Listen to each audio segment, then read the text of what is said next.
The rain came down hard that November morning in London. Outside the palace gates, crowds gathered with cameras and umbrellas, hoping to catch a glimpse of the guards in their red uniforms and tall black hats.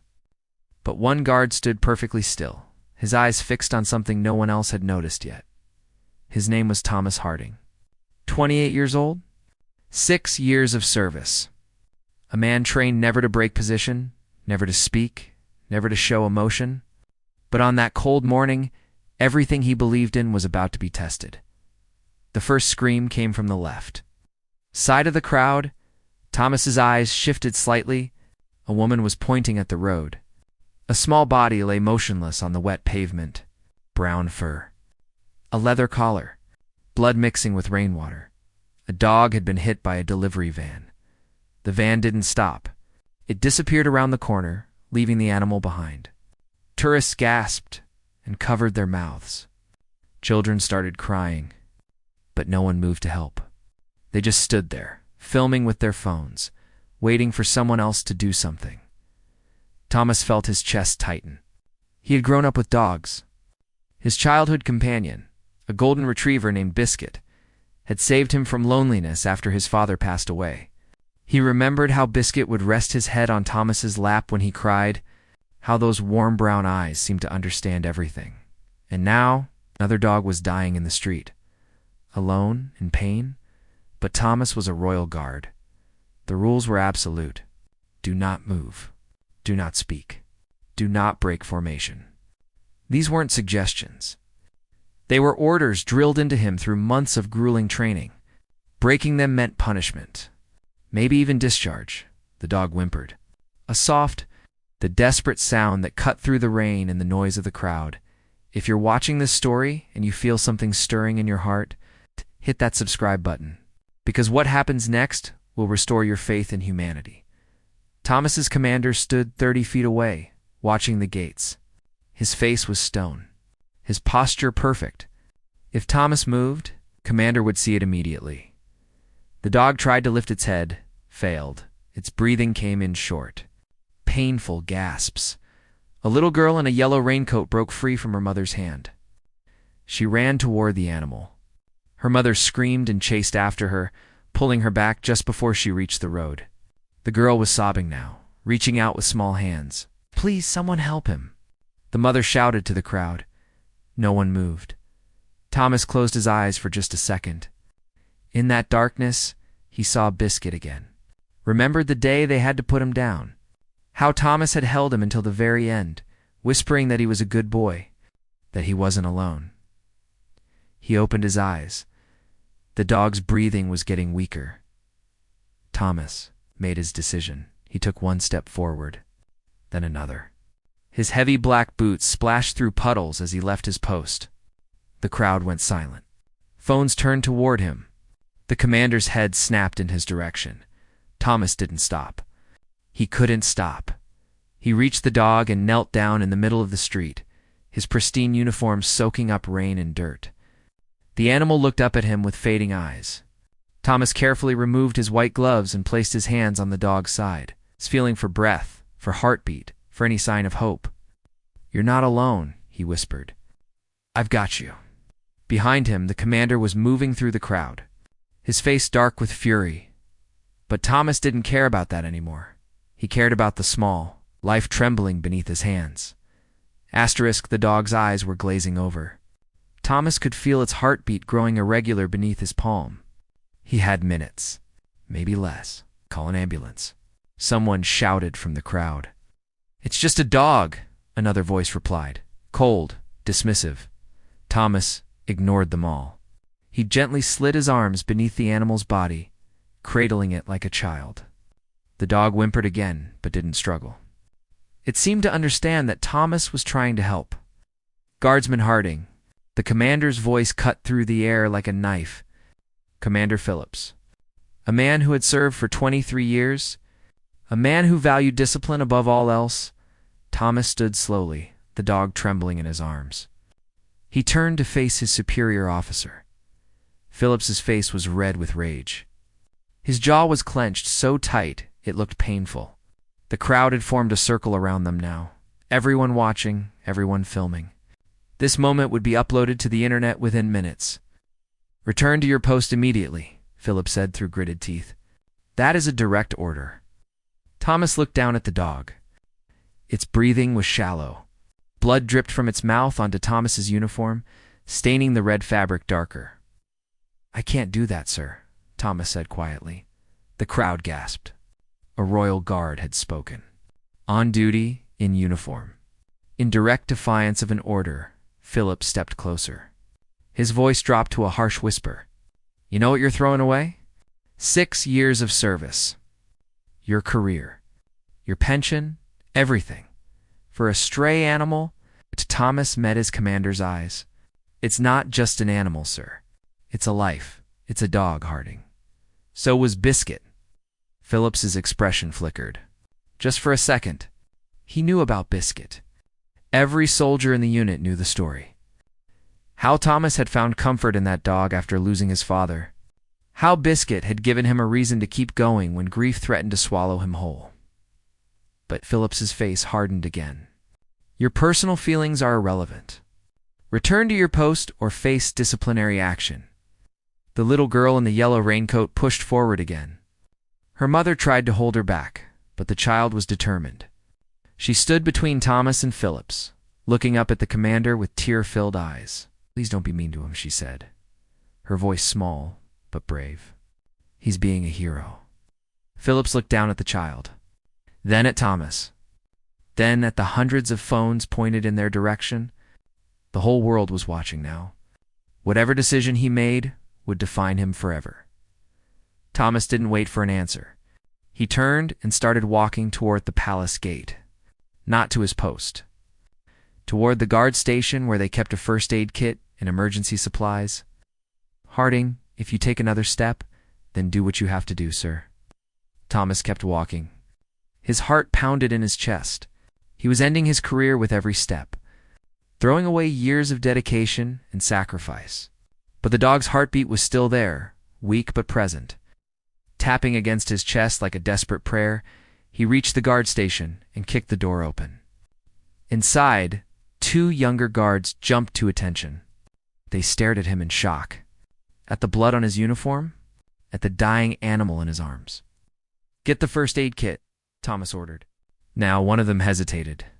"But sir, we're not supposed to now." The guard scrambled to grab the white box from the wall. Thomas laid the dog gently on the wooden table. Its breathing was barely visible now. He opened the kit and found gauze, bandages, antiseptic. Not meant for animals, but it was all he had.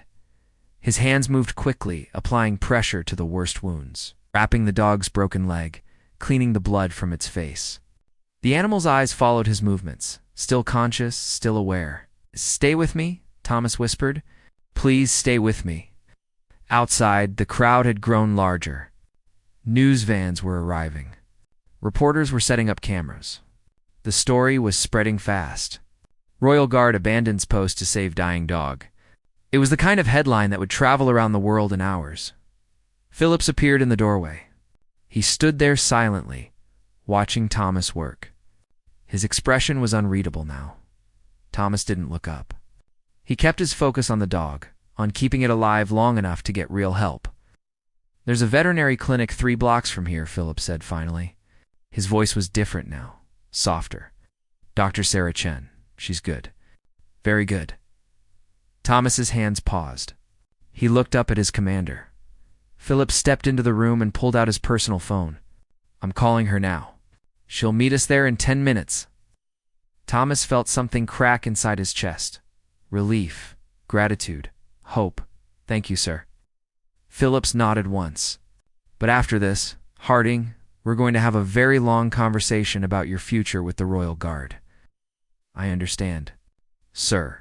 The dog whimpered again, but this time it sounded less like pain and more like a question. "Am I going to be okay?" Thomas placed his hand gently on its head. "You're going to be okay. I promise." But even as he said the words, he knew the battle was far from over.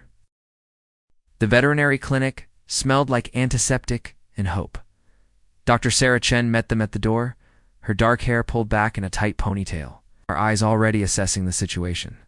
She was younger than Thomas expected, maybe 35, but her hands moved with the confidence of someone who had saved hundreds of lives.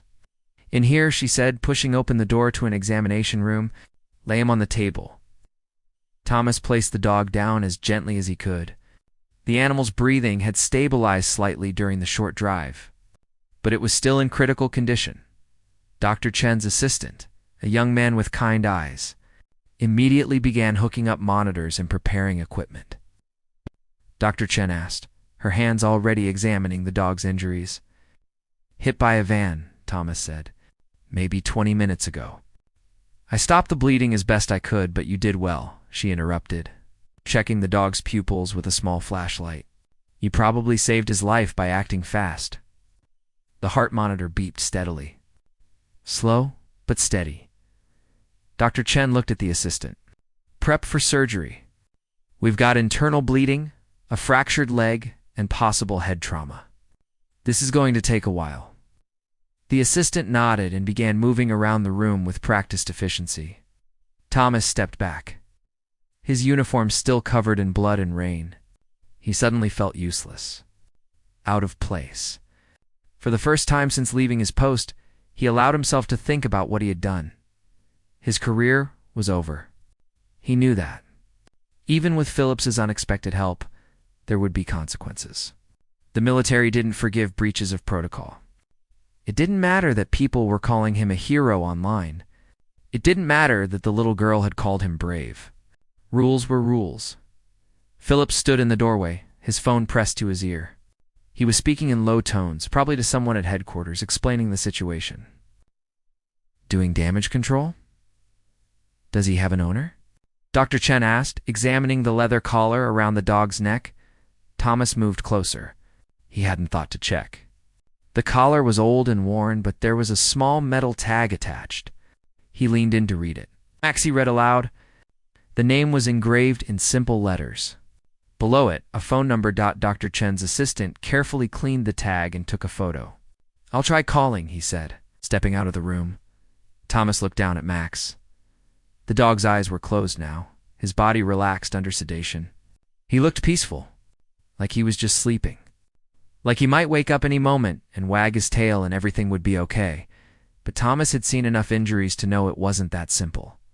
"What are his chances?" he asked quietly. Dr. Chen paused in her preparations. She looked at Thomas, really looked at him, seeing past the uniform to the person beneath. "Honestly? 50-50.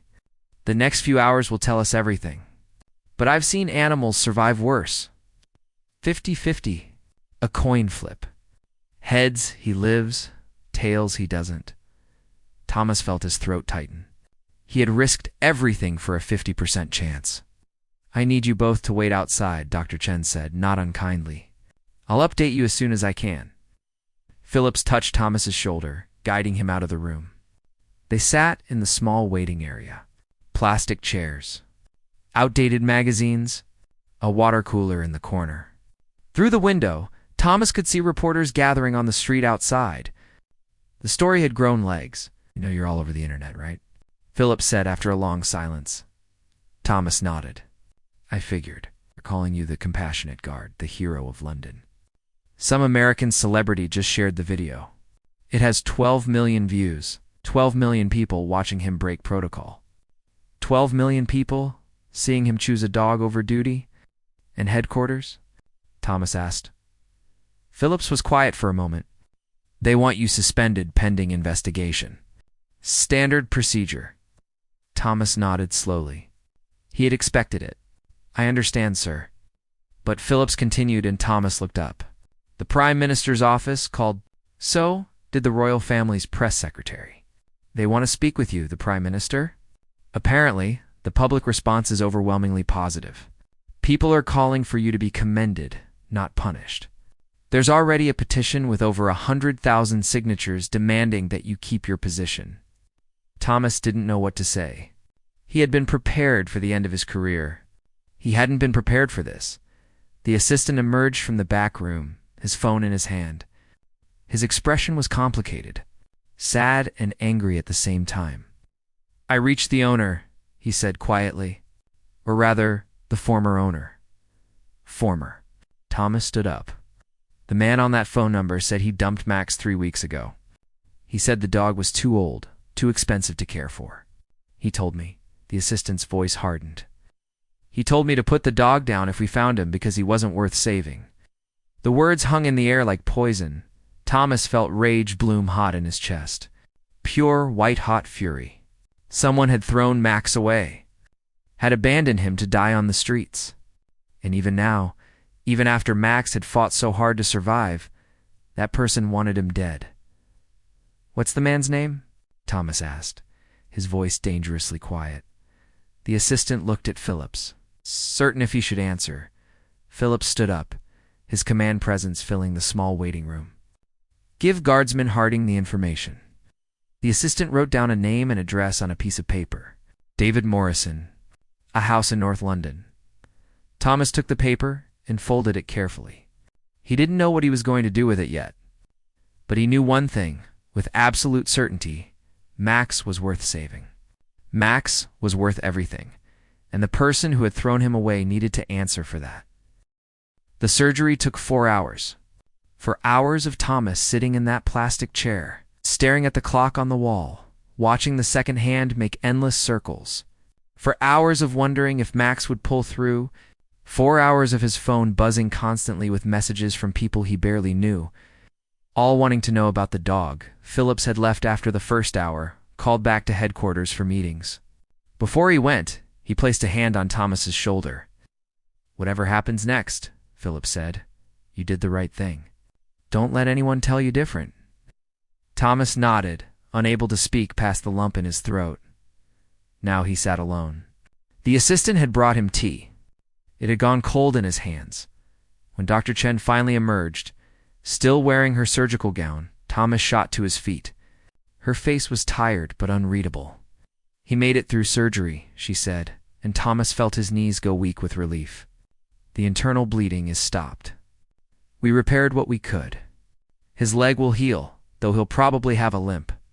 The head trauma was less severe than I feared, so he'll be okay.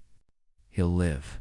But Thomas," she paused, choosing her words carefully, "he's going to need extensive care.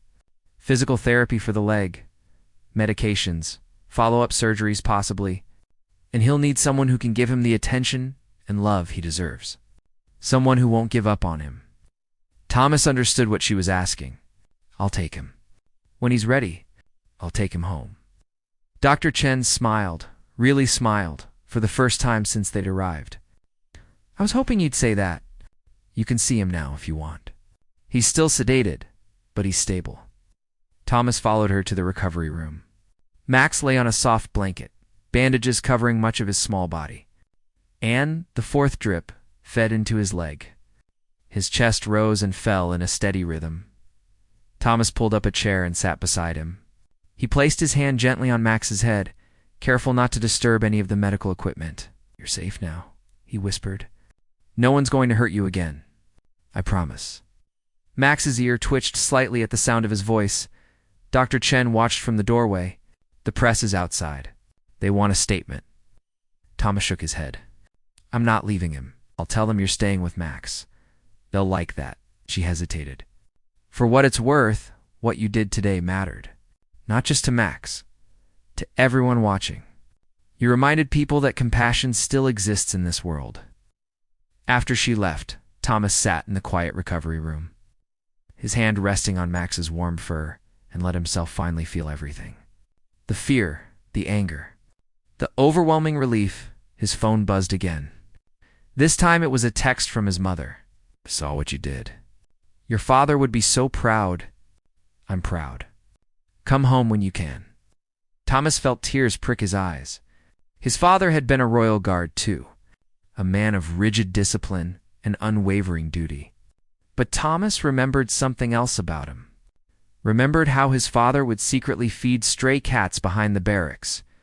How he'd once carried an injured bird in his helmet for 3 miles to find a veterinarian.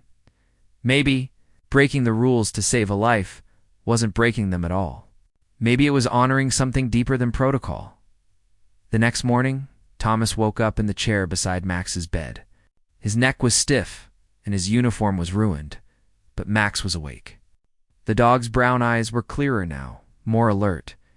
When he saw Thomas, his tail gave a weak wag. "Hey there, brave boy," Thomas said softly, moving closer. "You gave us quite a scare." Max tried to lift his head. Thomas helped him, supporting his neck gently. The dog looked around the room, confused and frightened, until his eyes found Thomas again. Then he settled, as if reassured by the presence of the man who had saved him. Dr. Chen came in with breakfast. "He's responding well to treatment. Much better than expected. He's a fighter. Like someone else I know," came a voice from the doorway. Thomas turned. Commander Phillips stood there in civilian clothes, jeans and a simple sweater. Thomas had never seen him out of uniform, sir. Phillips stepped into the room, his eyes on Max. "I've just come from headquarters. I have news." Thomas braced himself. Here it came, the discharge. The end. "The Royal Guard has issued a statement," Phillips said. "They're calling your actions an exceptional display of humanity and compassion. They're not pressing charges or pursuing disciplinary action." Thomas stared at him. What? The public outcry was too strong. The palace received over 1 million messages supporting you. The petition to save your position reached 3 million signatures overnight. Even the Queen's office sent word that your actions reflected the values the monarchy stands for. "I don't understand." "I broke protocol. I left my post," Philip smiled, a rare expression that transformed his whole face. "You did. And in doing so, you reminded the world what the Royal Guard really protects. Not just buildings and royalty, but the values of decency and compassion that make us human." He pulled out an envelope from his pocket and handed it to Thomas. "You're being reassigned. Effective immediately." Thomas opened the envelope with shaking hands. Inside was a letter on official letterhead. "The Royal Animal Welfare Initiative," he read aloud, confused. "A new position," Phillips explained. "Created this morning. You'll work with animal rescue organizations across the country. Public outreach, education, advocacy. You'll still be a Royal Guard, but your post will be different. More important, some might say." Thomas looked down at Max, who had fallen back asleep, his chest rising and falling peacefully. "There's one condition," Phillips added. "Max has to be your partner. The palace wants him to be the face of the initiative, the dog who inspired change." Thomas felt something break open in his chest. Not pain this time. Joy. Pure, overwhelming joy. "I accept," he said, his voice thick with emotion. But even as he said the words, even as he imagined this new future, he couldn't stop thinking about David Morrison, the man who had thrown Max away, the man who had said Max wasn't worth saving. That debt was still unpaid. 3 days later, Thomas stood outside a plain brick house in North London. Max was still recovering at the clinic, but he was getting stronger every day. Dr. Chen said he could come home in a week.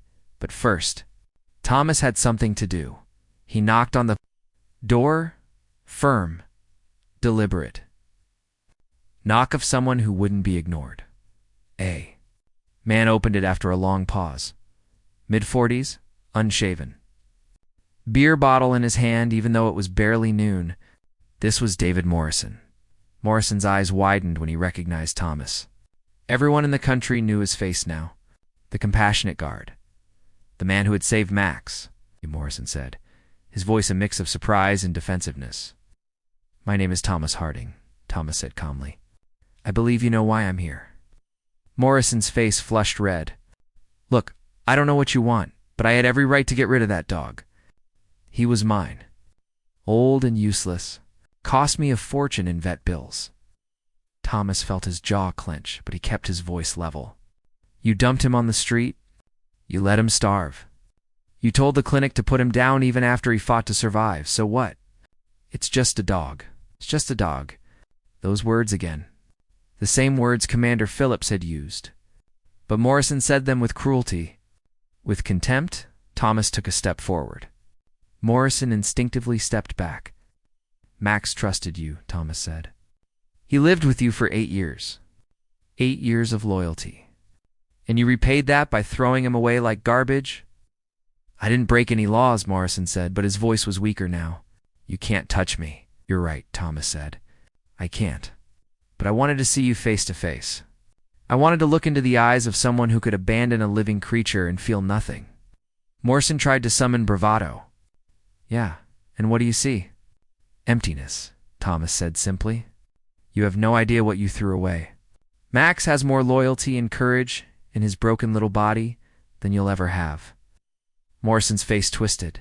You ruined your career for a mutt. Everyone thinks you're a hero, but you're just a fool. I didn't ruin my career, Thomas said. I found my purpose. And Max found a home where he'll be loved and valued for the rest of his life. He turned to leave, then paused. Do you know what the saddest part is? Max would have loved you until his last breath, even after everything you did to him, because that's what dogs do. They love unconditionally. They forgive. But humans like you don't deserve that kind of love. Thomas walked away, leaving Morrison standing in the doorway. He didn't look back, but as he reached his car, he saw something that made him pause. A neighbor had come out of the house next door. An elderly woman with white hair and sharp eyes. I saw what happened to Max, she called to Thomas. I saw that man kick him, starve him. I called animal services 3 times, but they said without proof they couldn't do anything. Thomas felt cold fury settle in his stomach. He abused him? For months, the woman said, tears in her eyes. That poor dog would cry at night. I tried to feed him through the fence when I could. I'm so glad he's safe now. So glad you found him. Thomas thanked her and took her contact information. This changed things. If Morrison had actively abused Max, that was a crime. Animal cruelty laws had been strengthened in recent years. He made a phone call. Not to the police. To someone more powerful. The next week brought changes faster than anyone expected. Thomas's new position with the Royal Animal Welfare Initiative gave him connections to lawmakers, to animal rights organizations, and media outlets. He used every single one. A formal investigation was launched into David. Morrison's treatment of Max, the neighbor testified. Veterinary records were subpoenaed, showing that Max had been denied medical care for chronic conditions. Security footage from nearby shops captured Morrison kicking Max 3 weeks before he was dumped. The story exploded across the nation. People were outraged. The same public that had celebrated Thomas's compassion now demanded justice for Max's suffering. Morrison was charged with animal cruelty. The maximum sentence was 5 years in prison and a lifetime ban on owning animals. But Thomas knew that legal justice was only part of the story. The real change was happening everywhere else. Within 2 weeks of Max's rescue, donations to animal shelters across the UK increased by 400%. Thousands of people applied to adopt rescue dogs. Parliament fast-tracked new animal protection legislation that had been stalled for years. Schools started programs teaching children about animal welfare. Max had become more than a survivor. He had become a symbol. And on a sunny afternoon, 2 weeks after the accident, Thomas brought Max home. The dog had healed remarkably well. He walked with a slight limp, just as Dr. Chen had predicted. But his eyes were bright, and his tail never stopped wagging. Thomas had prepared his small apartment carefully. Soft beds, toys, a special cushion by the window where Max could watch the world go by. When Max stepped through the door and realized this was his home now, he looked up at Thomas with such trust and love that Thomas had to blink back tears. "Welcome home, buddy," Thomas said, kneeling down. "This is forever now. I promise." Max licked his face, his whole body wiggling with joy. That night, as Thomas sat on his couch with Max curled up beside him, his phone rang. It was Dr. Chen. "I thought you'd want to know," she said. "We've been flooded with calls from people wanting to surrender their pets, but not to abandon them. To surrender them to us because they can't afford medical care. They're asking if there's a way to get help instead of giving up their animals." Thomas smiled. "Tell them yes. Tell them we'll find a way." This was just the beginning. Max had opened a door. Now it was time to see how far that door could swing. 6 months later, Thomas stood in front of Parliament. Max sitting proudly beside him in a custom-made vest that read Royal Animal Welfare Initiative. The dog had become famous, His picture hung in schools. Children wrote him letters. He had his own social media accounts managed by the initiative, with millions of followers. But Max didn't care about any of that. He cared about Thomas, about the treats in Thomas's pocket, about the walk they'd take after this speech. Members of Parliament, distinguished guests, Thomas began, his voice steady and clear. 6 months ago, I made a choice that changed my life. I chose compassion over protocol, love over rules. And in doing so, I discovered something powerful. He paused, looking down at Max, who gazed back with those warm brown eyes. Animals aren't just pets. They're not property we can discard when they become inconvenient. They're living beings capable of love, loyalty, and suffering. Max survived abuse, abandonment, and a nearly fatal accident. But he didn't just survive. He inspired a movement. Thomas gestured to the gallery where dozens of people sat. Rescue workers, shelter volunteers, veterinarians, people who had adopted animals after seeing Max's story. Since Max's rescue, we've seen unprecedented change. The Animal Welfare Act has been strengthened. Penalties for animal cruelty have increased. Funding for rescue organizations has tripled. But most importantly, we've seen a shift in how our society views animals. He pulled out a stack of letters from his jacket. I receive hundreds of messages every day, from children who've learned to be kind to animals, from adults who've adopted rescue pets, from people who've reported abuse instead of looking away. Max didn't just survive. He taught us to be better humans. The room erupted in applause. Max's tail wagged, confused by all the noise but happy because Thomas was happy. After the speech, Thomas and Max walked through Hyde Park. It was their routine now. Every evening, rain or shine, Max moved slowly because of his leg, but he never complained. He stopped to smell flowers, to greet other dogs, to accept pets from children who recognized him. An old man on a bench called out to them. "That's Max, isn't it? The famous rescue dog." Thomas nodded, guiding Max over. The man's weathered hand shook as he reached out to pet Max's head. "Had a dog once," the man said softly. "German Shepherd named Rex. Lost him 15 years ago. Never got another one because I thought I was too old. But after seeing what you did for Max, I went to a shelter last month." He pulled out his phone and showed Thomas a picture. An elderly Labrador with gray around his muzzle. Meet Duke. They said he was unadoptable. Too old. Too many health problems. But we're perfect for each other. Thank you. Thank you for showing me it was okay to try again. Thomas felt his throat tighten. Duke is lucky to have you. As they continued their walk, Thomas thought about that rainy November morning. About the choice he'd made. About everything that had followed. David Morrison had been convicted of animal cruelty. He served 6 months in prison and was banned for life from owning animals. But more than that, his case had set a precedent. Courts were taking animal abuse seriously now. Justice was being served, but Thomas knew the real victory wasn't legal. It was personal. It was in every dog that found a loving home. Every animal that received medical care. Every person who chose compassion. They reached Thomas's favorite spot by the Serpentine. The sun was setting, painting the sky in shades of orange and pink. Max settled beside him on the grass, his head resting on Thomas's lap, exactly like Biscuit used to do. "You know what's funny, Max?" Thomas said, stroking the dog's soft ears. "Everyone calls me the hero of this story. But you're the one who changed everything. You survived. You trusted again. You forgave. That takes more courage than anything I did." Max looked up at him with eyes full of love and contentment. He didn't need to be famous. He didn't need monuments or speeches. He just needed this. Thomas's hand on his head. A soft patch of grass. The warmth of the fading sun. Thomas's phone buzzed. A message from Commander Phillips. "Saw your speech. Well done.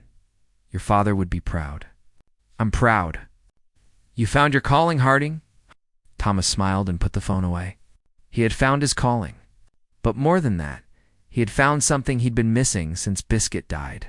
He'd found purpose, connection, a reason to be better. As darkness fell over London, Thomas and Max headed home. They passed the palace where Thomas used to stand guard.